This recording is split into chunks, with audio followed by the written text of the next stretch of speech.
ప్రతి అక్షరం ప్రజల పక్షం. HR9 న్యూస్ టీవీకి స్వాగతం, సుస్వాగతం.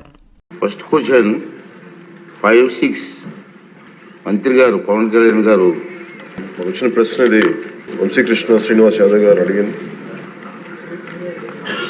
రెండు ప్రశ్నలు అధ్యక్ష. ఇది ఒకటి, విశాఖపట్నంలో కాలుష్య నివారణకు ప్రభుత్వం తీసుకుంటున్న చర్యలు. రెండవది, అందుకు సంబంధించిన వివరాలు ఏంటంటే, విశాఖపట్నం ఆంధ్రప్రదేశ్ ఈశాన్య తీరంలో యారాడ కొండలు, సింహాచలం కొండలు మరియు కైలాసగిరి కొండల మధ్యలో ఉంది. దాని స్థలాకృతి లక్షణం కారణంగా దీన్ని తరచుగా బౌల్ ఏరియా అని పిలుస్తారు. ఈ కొండల కారణంగా శీతాకాలంలో ఉష్ణోగ్రతలు తక్కువగా ఉండటం వల్ల పరిశ్రమల నుండి ఉత్పన్నమయ్యే వాయు కాలుష్య కారకాలు వాతావరణంలో వ్యాపించకుండా భూమి ఉపరితలం మీదనే ఉండిపోతున్నాయి.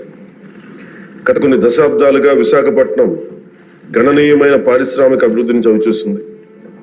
ఇది పర్యావరణం మరియు కాలుష్య సమస్యలకు దారితీస్తుంది. ఈ నగరంలో ప్రధానంగా వాయు కాలుష్యం ఎక్కువగా ఉంది అధ్యక్ష. 1960 నుండి విశాఖపట్నం పోర్ట్ అథారిటీ, HPCL మొదలైన బహుళ రంగ పరిశ్రమల స్థాపన మరియు వృద్ధి ఈ నగరాన్ని భారతదేశ పారిశ్రామిక పట్టణంలో ఒక ప్రధాన పారిశ్రామిక కేంద్రంగా చేసింది.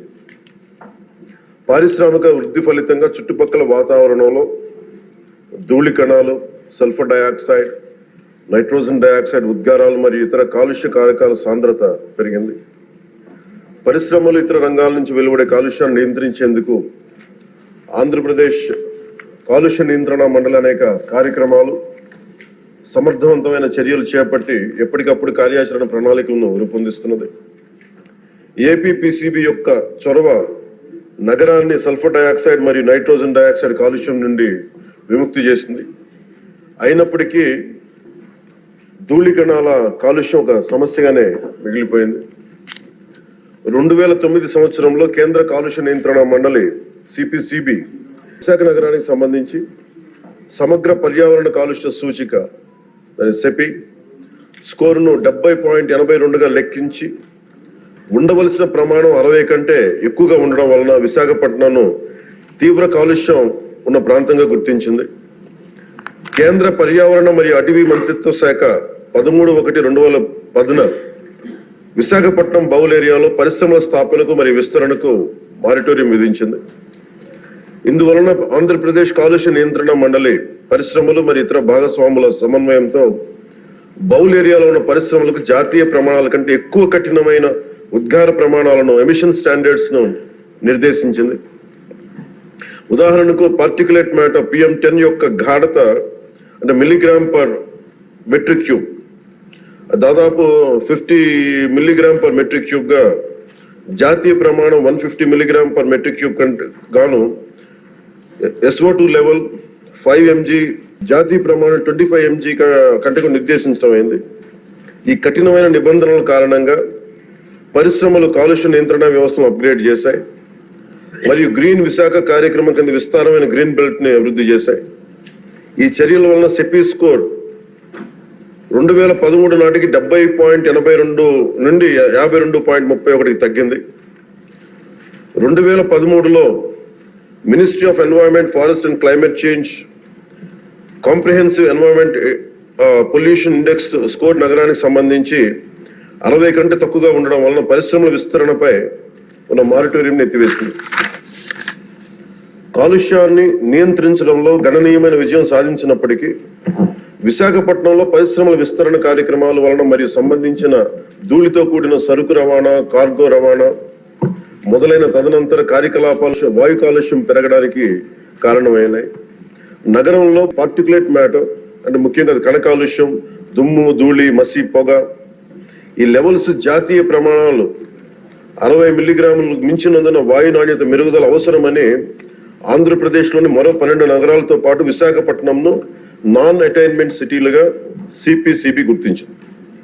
CPCB GVMC, జిల్లా పరిపాలన, రవాణా శాఖ, పరిశ్రమలు, పౌర సరఫరాల శాఖ వంటి సంబంధిత భాగస్వామ్య శాఖల సమన్వయంతో APPCB national clean air programme కింద నగరంలో వాయు కాలుష్య స్థాయిలను తగ్గించడానికి కార్యాచరణ ప్రణాళికను రూపొందించింది. ప్రభుత్వం సిపిసిబి, ఏపీపీసీబీ అన్ని భాగస్వామ్య శాఖలచే ఆమోదించిన కార్యాచరణ ప్రణాళిక అమలును నిశ్చితంగా పర్యవేక్షిస్తాం. పరిశ్రమల నుంచి వెలువడే వాయు కాలుష్య ఉద్గారాలు, పరిశ్రమల కార్యకలాపాలు, పట్టణ అవసరాలకు సంబంధించిన సరుకు రవాణా నుంచి వెలువడే ఉద్గారాలను నియంత్రించేందుకు ఏపీపీసీబీ పలు చర్యలను చేపట్టింది అధ్యక్ష.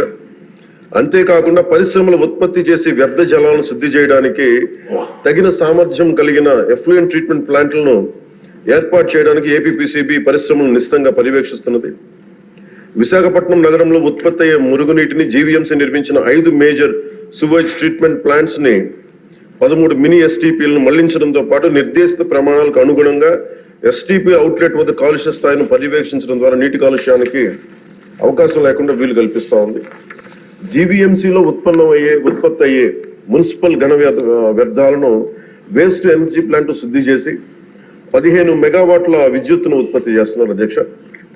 దీనిని కాపులుప్పాడలో జిందాల్ అర్బన్ వేస్ట్ మేనేజ్మెంట్ ఏర్పాటు చేసింది. ఇది బహిరంగ ఘన వ్యర్థాల దహనం మరియు మున్సిపల్ సాలిడ్ వేస్ట్ డిస్పోజల్ సమస్యను తొలగించింది.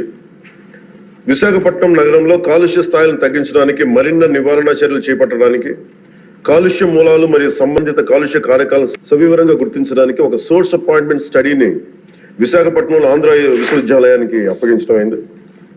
ఏపీపీసీబీ ఎప్పటికప్పుడు పరిశ్రమలను పర్యవేక్షిస్తూ వాయు కాలుష్య నియంత్రణ వ్యవస్థలను, వ్యర్థాలను శుద్ధి వ్యవస్థలను అప్గ్రేడ్ చేసి ఆపరేట్ చేయాలని ఎప్పటికప్పుడు ఆదేశాలను జారీ చేస్తుంది. Real time pollution monitoring systems ద్వారాను మరియు భౌతిక తనిఖీల ద్వారా పరిశ్రమలను ఏపీపీసీబీ పర్యవేక్షిస్తున్నది. ఈ చర్యల యొక్క వివరాలను అనుబంధంగా సభా సమక్షంలో ఉంచడం అయింది. పరిశ్రమల పర్యావరణ ఆడిట్ వ్యవస్థను కూడా ప్రభుత్వం ఏర్పాటు చేయనుంది.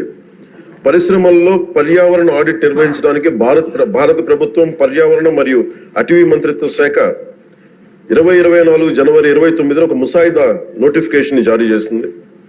పర్యావరణ సుస్థిరత మరియు పరిశ్రమల వృద్ధికి నిబద్ధతలో భాగంగా పర్యావరణ చట్టాన్ని పాటించేలా చూడటానికి మరియు మెరుగుదల అంశాలను గుర్తించడానికి ఏపీపీసీబీ పరిశ్రమల్లో క్రమం తప్పకుండా పర్యావరణ ఆడిట్ నిర్వహిస్తున్నది.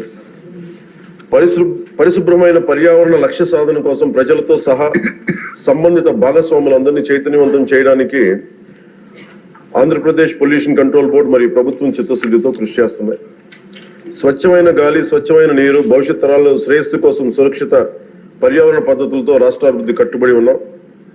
ఈ సందర్భంలో ఈ American red Indian chief Seattle, స్థానిక అమెరికన్ చీఫ్ ఆఫ్ సుక్వామిష్ మరియు దువామిష్ ట్రైబ్స్ ఈ కింద విధంగా ఉదాహరించిన ఒక సందర్భంలో, the earth does not belong to man, man belongs to the earth. We don't inherit the earth, but we borrow it from our children. ఆయన మాటలు సమస్త జీవరాశుల పరస్పర అనుసంధానాన్ని, భావితరాల కోసం ప్రకృతి ప్రపంచాన్ని గౌరవించడం, పరిరక్షించడం యొక్క ప్రాముఖ్యత నొక్కి చెప్తున్నారు.